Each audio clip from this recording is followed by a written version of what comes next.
Good morning students. हमने बहुचयनात्मक, अतिलघुतरात्मक और लघुतरात्मक प्रश्न कर लिए हैं, वो आप नोटबुक में कर लेना। और हम अब करते हैं आंकिक प्रश्न। ठीक है, आंकिक प्रश्न में जो पहला आंकिक प्रश्न है वो है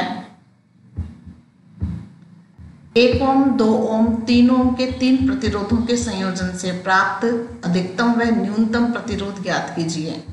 तो अधिकतम प्रतिरोध और न्यूनतम प्रतिरोध के लिए आपको एक तो श्रेणी क्रम का सूत्र लगाना है। अधिकतम प्रतिरोध अगर पूछा जाए तब आप कौन सा सूत्र लगाओगे? श्रेणी क्रम वाला। और अगर न्यूनतम प्रतिरोध पूछे तो आप समांतर क्रम वाला सूत्र लगाओगे। ठीक है, कई बार तो क्या है कि क्लियर दे देते हैं, सामने साफ साफ दे देते हैं कि श्रेणी क्रम में तुल्य प्रतिरोध ज्ञात कीजिए या समांतर क्रम में तुल्य प्रतिरोध ज्ञात कीजिए। और कई बार इस प्रकार से प्रश्न दे देते हैं कि अधिकतम प्रतिरोध ज्ञात कीजिए। तो अधिकतम प्रतिरोध का मतलब होता है श्रेणी क्रम और न्यूनतम प्रतिरोध का मतलब होता है समांतर क्रम संयोजन। ठीक है, तो श्रेणी क्रम संयोजन के लिए पहले अपन क्या करेंगे, हमें पता है सूत्र क्या लगेगा तुल्य प्रतिरोध का। कैपिटल R बराबर R1 plus R2 plus R3, अर्थात 1 ओम प्लस 2 ओम प्लस 3 ओम। ऐसा अपन ने उदाहरण भी किया था पीछे।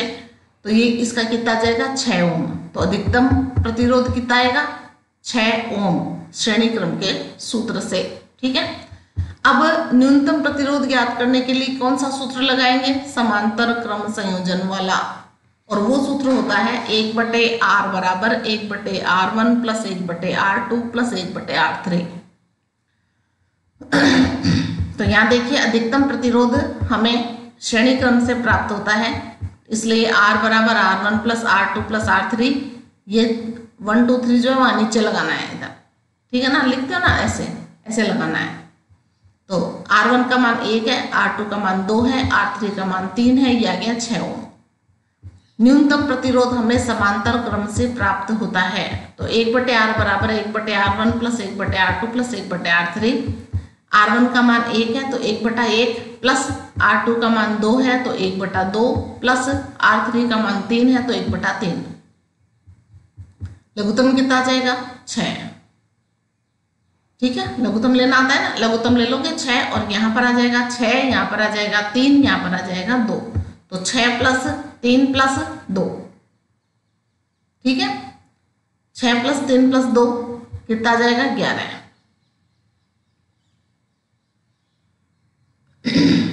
अब इसको पलटना मत भूलना आप। समांतर क्रम संयोजन में जब भी आप तुल्य प्रतिरोध ज्ञात करो तो इसको पलटना है वापस। ठीक है ना, लास्ट में, क्योंकि ये जो 11/6 मान आया ये किसका है? 1/R का है। और हमें क्या ज्ञात करना है? R बराबर। तो आप इसको पलटोगे तो इधर भी आपको R को ऊपर लाना है, इधर भी 6 को आपको ऊपर लाना है। तो R बराबर कितना जाएगा? 6/11 ओम। ठीक है, आंकिक प्रश्न का दूसरा प्रश्न है, यदि किसी चालक तार में 10 मिली एम्पियर को आपको एम्पियर में बदलना है, किससे गुणा करोगे? 10 की घात माइनस 3 से आपको गुणा करना है। तो 10 गुणा 10 की घात 3 एम्पियर आ जाएगा। ठीक है, की धारा, तो ये क्या दे रखा है? धारा दे रखा है, मतलब I बराबर, ये में क्या दे रखा है? I बराबर दे रखा है, धारा बराबर दे रखा है। तो यदि किसी चालक तार में 10 मिली एम्पियर अर्थात I बराबर 10 गुणा 10 की घात 3 माइनस 3 एम्पियर की धारा प्रवाहित करने पर इसके सिरों पर 2.5 वोल्ट का विभवांतर उत्पन्न होता है। ये क्या दे रखा है? विभवांतर, मतलब V। तो V बराबर 2.5 वोल्ट। ठीक है, तो चालक का प्रतिरोध ज्ञात करना है। अब देखो I दे रखा है, V दे रखा है, हमें R ज्ञात करना है। सीधा सीधा सूत्र है एक, कौन सा है? ओम के नियम का।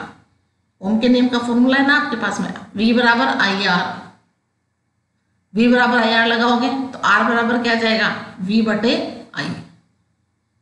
ठीक है, तो यहां देखिए दिया गया I बराबर 10 मिली एम्पियर, 10 मिली एम्पियर का मतलब 10 मिली का मतलब 10 की घात -3 और ये एम्पियर। V बराबर दे रखा है 2.5 वोल्ट। R का मान आपको ज्ञात करना है। तो ओम के नियम से V बराबर क्या होगा IR। तो R बराबर V बटे I। V का मान कितना है 2.5, I का मान कितना है 10 गुणा 10 की घात -3 ओम। इसको सरल कर लोगे, ये 10 की घात 3 पलट कर ऊपर ले जाओगे तो प्लस में आ जाएगी। तो 2.5 गुणा 10 की घात -3 क्या बन जाएगा +3 बन जाएगा ऊपर ले जाने के बाद। ठीक है, और ये 10 की घात 3 का मतलब क्या होता है 1000। 1000 कैसे है 3 बार 10 लिखो, 10 गुणा 10 गुणा 10।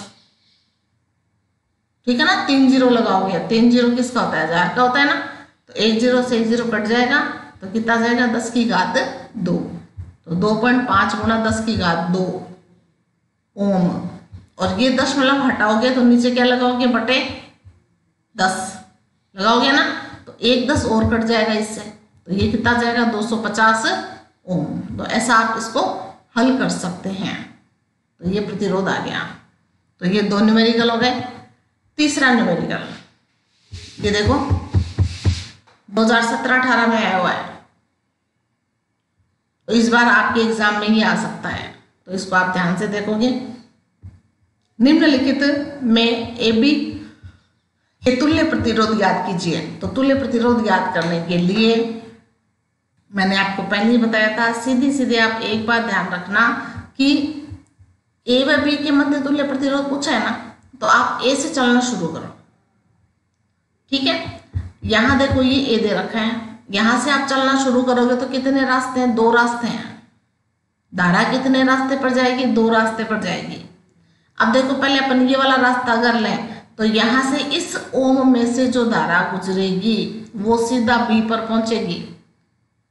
तो ये तो हमें लास्ट में लेना है, जो सीधा B पर पहुंच रही है उनको तो लास्ट में लेना है। अब इधर इस रास्ते पर देखो, इस रास्ते पर जो धारा इस प्रतिरोध में से गुजरेगी वो धारा यहां से घूमकर इस प्रतिरोध में से भी वही धारा गुजरेगी। मतलब इस ओम में 2 ओम में और इस 2 ओम में धारा का मान समान है ना, धारा का मान परिवर्तित नहीं हुआ। जो धारा इस प्रतिरोध में से गुजरती है वही धारा इस प्रतिरोध में से भी गुजरती है, इसलिए इन दोनों के लिए धारा का मान क्या है समान है। धारा का मान जब समान है तो ये दोनों प्रतिरोध कौन से क्रम में जुड़ेंगे श्रेणी क्रम में। आपको एक ही बात ध्यान रखनी है, अगर प्रतिरोध में धारा का मान समान है तो वो श्रेणी क्रम में जुड़ेंगे। धारा इधर से जाएगी, इधर से और कोई रास्ता है ही नहीं और आगे जाने वाली धारा इसमें से गुजरेगी। तो 2 ओम और 2 ओम कौन से क्रम में हुए श्रेणी क्रम में हुए ना, तो 2 और 2 कितने हो जाएंगे 4। श्रेणी क्रम में तुल्य प्रतिरोधों को सीधे सीधे जोड़ना है। 2 ओम और 2 ओम कितने हो गए 4 ओम। तो इन दोनों का तुल्य प्रतिरोध कितना हो जाएगा 4 ओम हो जाएगा। ये बात समझ में आ गई। तो इन दोनों को हटाकर हम यहां पर एक 4 ओम का प्रतिरोध जोड़ सकते हैं। इसका हल देखो कैसे किया है। ये जो डायग्राम बना रखा था, ये जो चित्र बनाया है ना, ये चित्र ठीक उसी प्रकार है। यहाँ पर 2 ओम है 3 नहीं है, ये इसको हम 2 कर देते हैं, ये गलत छपा हुआ है।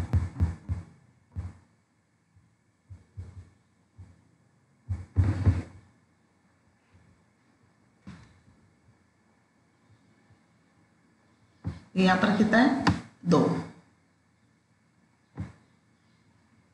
ठीक है,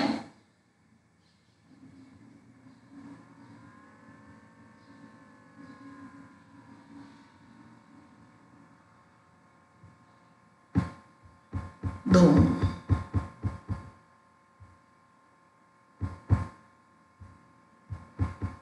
तो ये जो डायग्राम था मैंने कहा ना, ये वाला 2 ओम और ये वाला 2 ओम श्रेणी क्रम में, तो इस तार को सीधा कर दिए, तार ऐसे मुड़ा हुआ है ना, इसको एकदम सीधा कर दो, सीधा कर दो तो ये 2 ओम सीधे सीधे जुड़ जाएंगे। देखो ये यहाँ ए से अपन चले, 2 रास्ते थे, मैंने बताया ना 2 रास्ते, जो नीचे वाले रास्ते में से जाएगा, इधर वाले रास्ते में से, वो तो सीधा बी पर पहुंच रहा है, तो उसको तो अपन ने नीचे लगा दिया।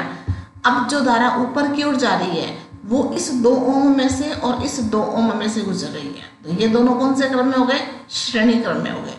तो इन दोनों की जगह हम क्या लिख सकते हैं? देखो, एक हम नया डायग्राम बना सकते हैं। यहाँ 2 और 2 कितने हो जाएंगे? 4। यहाँ ये ए है, यहां से धारा गई ऊपर की ओर, यहाँ इसमें से, और यहाँ हम एक प्रतिरोध लगा देंगे।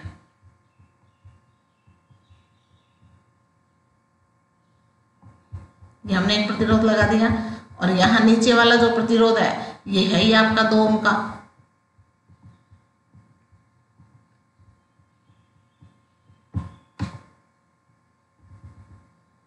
और ये आपके पास में यहाँ बी, ये कितने ओम का था? 2 ओम का। ठीक है, और ये कितने का बन जाएगा? 4 ओम का बन गया ना। तो यहां से धारा ऊपर की ओर जा रही है, यहां से धारा नीचे की ओर जा रही है। ये 2 ओम और 2 ओम श्रेणी क्रम में जुड़े हुए हैं, तुल्य प्रतिरोध कितना हो जाएगा? 4 ओम हो जाएगा। अब ये जो 4 और 2 ओम है, ये कौन से क्रम में है? श्रेणी क्रम में, सॉरी समांतर क्रम में। ये दोनों कौन से क्रम में? समांतर क्रम में। क्यों है समांतर क्रम में? क्योंकि इनमें धारा का मान समान नहीं है। जो धारा इस 4 ओम में से गुजरकर बी पर पहुंचेगी वो धारा इस 2 ओम में से नहीं गुजरेगी। 2 ओम में से नीचे जो आ रही है वो धारा गुजरेगी, और 4 ओम में से कौन सी धारा प्रवाहित होगी? जो ऊपर की ओर जा रही है वो। और दोनों अलग अलग रास्तों से धारा होते हुए दोनों बी पर पहुंच जाएगी। तो जो 4 ओम में से धारा गुजरी वो 2 में से नहीं जाएगी, और जो 2 में से धारा जा रही है वो 4 में से नहीं प्रवाहित होगी। समझ में आ गया ना?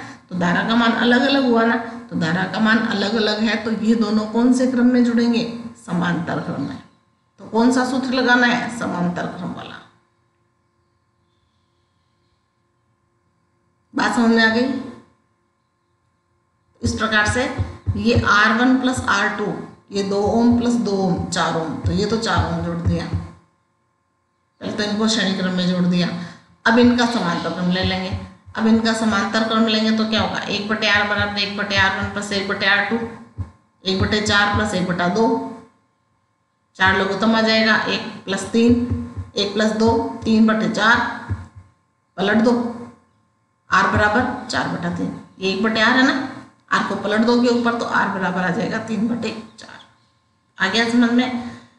केवल और केवल आपको एक बात ध्यान रखनी है, धारा समान है तो श्रेणी क्रम, धारा अलग अलग है तो समांतर क्रम। इतने में आपके समझ में आ जाएगा। अब यहाँ देखिए, ये भी 17-18 में आया हुआ है। यहां से ए बिंदु से धारा प्रवाहित हो रही है। ए बिंदु, ए उसी का बी भाग है, इसी क्वेश्चन का बी पार्ट है। 32वें क्वेश्चन का ये ए है और ये बी है, ये बी भाग है। यहां से धारा गुजर रही है ए बिंदु से। ए बिंदु से रास्ते कितने हैं? 2 रास्ते, एक तो ऊपर की तरफ जा रहा है और एक नीचे की तरफ जा रहा है। और पहुंचना कहाँ है? बी बिंदु पर पहुंचना है, इस बी बिंदु पर पहुंचना है। तो देखिए, जो धारा यहाँ से ऊपर की ओर गई वो इसमें से जाएगी, 2 ओम में से जाएगी, और वही धारा इस 2 ओम में से भी जाएगी। तो ये वाला 2 ओम और ये वाला 2 ओम कौन से क्रम में जुड़े बताइए आप? क्योंकि धारा यहाँ से, जो धारा इसमें से जा रही है वही धारा इसमें से भी जाएगी। तो ये वाला और ये वाला कौन से क्रम में जुड़े रहेंगे जब धारा का मान समान है? बता सकते हो ना कौन से क्रम में? श्रेणी क्रम में। ठीक है, अब नीचे आ जाओ।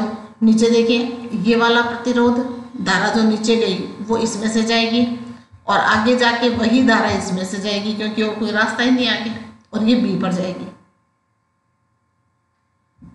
ए से चल के धारा को बी पर पहुंचना है, बीच में कोई तार लगा हुआ नहीं है, तार के माध्यम से धारा जाती है, आपको पता है।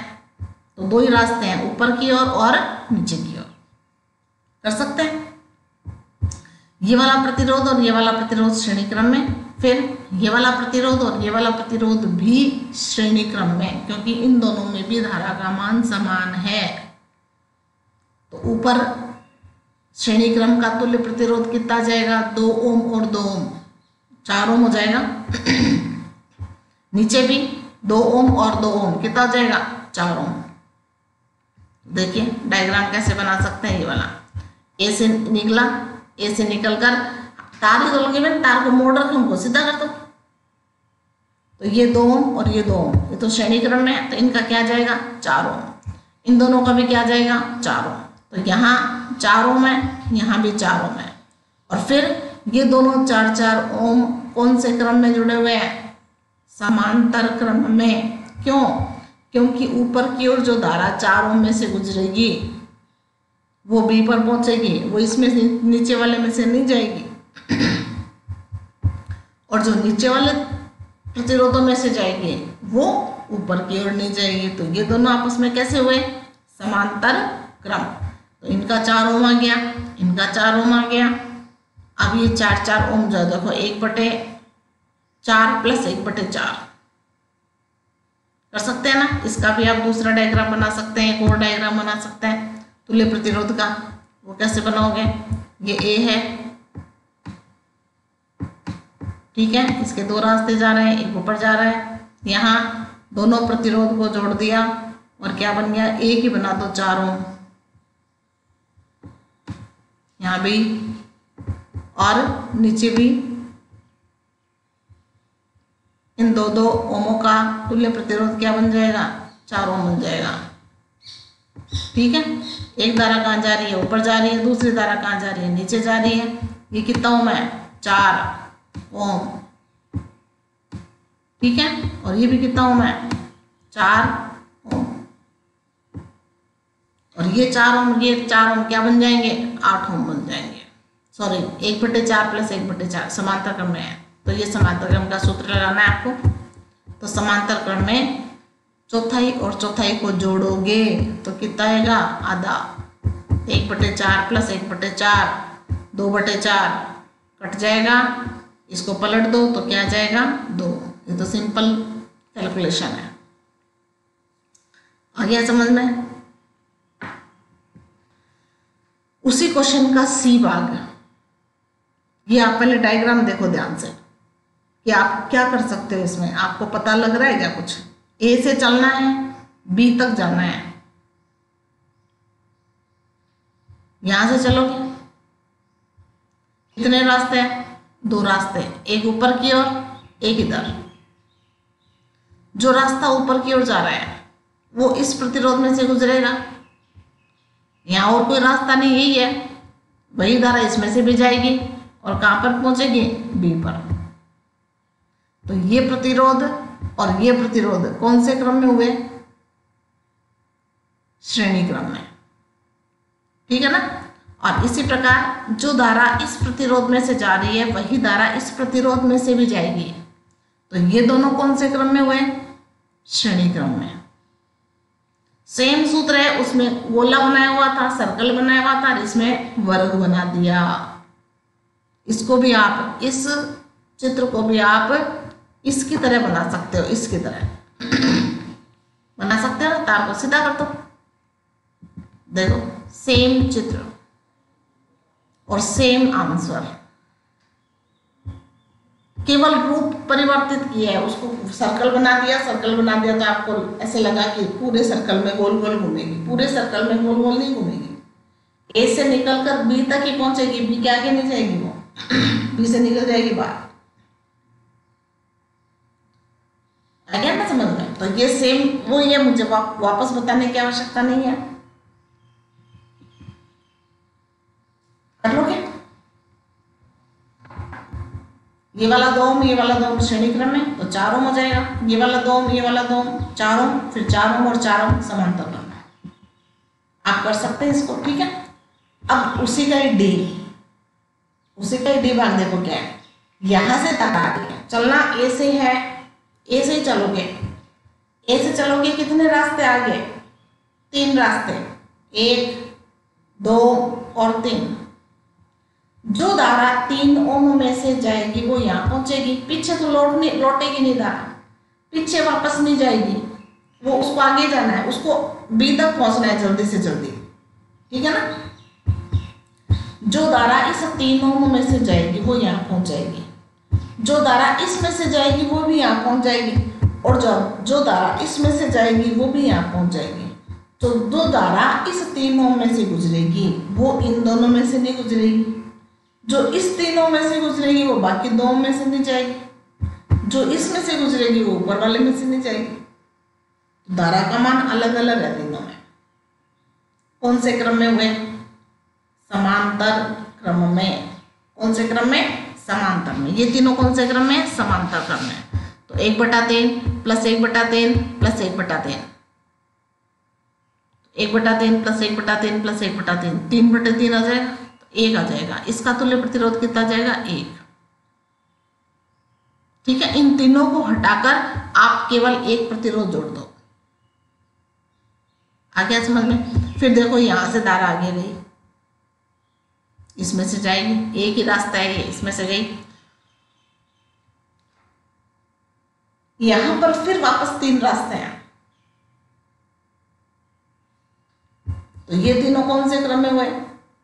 समांतर क्रम में, क्योंकि धारा का मान तीनों में अलग अलग होगा। 3 रास्ते हो गए ना, आगे कहीं नहीं मिल रहे, यहां भी बिंदु पर निकल जाएंगे सीधा। आ गया समझ में? तो बी बिंदु पर निकलकर और ये समांतर क्रम होंगे, तो यहाँ इनका भी समांतर क्रम 1/3 प्लस 1/3 प्लस 1/3 क्या जाएगा? 3/3, और 3/3 का क्या हुआ? 1। ये 1 ओम, ये 1 ओम और ये 1 ओम, ये 1 ओम तीनों कौन से क्रम में होंगे? श्रेणी क्रम में होंगे। आंसर क्या जाएगा इसका? 3 ओम, 1 ओम प्लस 1 ओम प्लस 1 ओम। तो ये क्वेश्चन मैं आपके ऊपर छोड़ती हूँ कि आप इसको किस तरह से करोगे। इसका आंसर मैं आपको कल बताऊंगी, ठीक है? कोशिश करना। आंसर मैंने बता दिया, 3 ओम आएगा। कैसे आएगा वो भी मैंने आपको बता दिया। इनका समांतर क्रम करना है, इनका समांतर क्रम करना है, और फिर तीनों का श्रेणी क्रम करना है। करके देखना है इसको, ठीक है ना? तो आज के लिए इतना काफी है। धन्यवाद।